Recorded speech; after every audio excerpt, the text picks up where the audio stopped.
Hey, I'm with Mike at Premier Pet Supply, and we always have a lot of fun during these segments, but today we're going to talk about something that's a little bit heavier, the loss of a pet. You were one of the first people I texted after we had to put my family dog, Tommy, down, and I've just found grief to be a very isolating experience.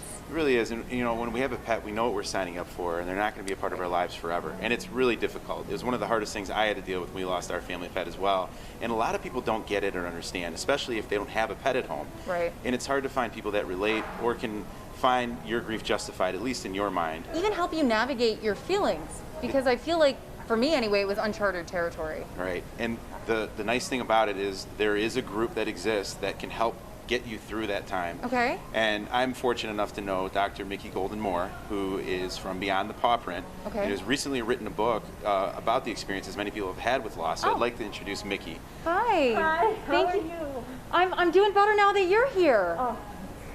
So talk about this organization, because you're really helping folks kind of understand their own grief and then express it to others, right? Yes, so the whole mission of Beyond the Paw Print Pet Loss Support Group is to provide an environment where anyone who comes to the meeting knows that they're coming to a judgment-free space. They know that their grief will be acknowledged, it will be listened to, and it will be validated. Is there anything any tips that you have that can make that conversation a little bit, easier, a little bit more compassionate? Yes, I have found over the 12 years I've had the group, one of the most common concerns grieving pet parents have is that the greater community just doesn't get it. Right. So I've come up with some suggestions for those who love the people who are experiencing pet loss. And what would just your top three real quick? First thing, be kind. Don't compare grief experiences. Everyone's grief is unique and different.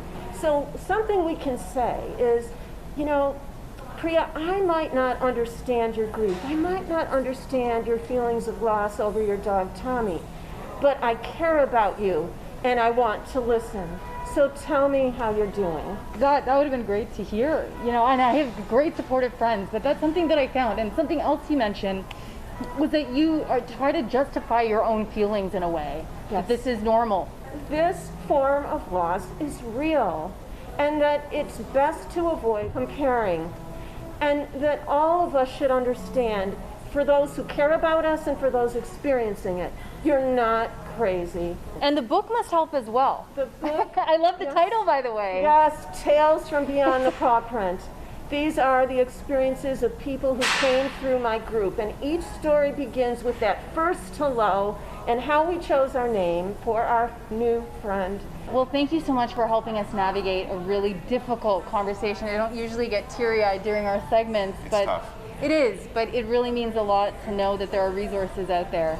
Thank you so much for Thank finding you. this subject worthy of your time. Thank you, Dr. Moore, and Absolutely. thank you, Mike. Absolutely.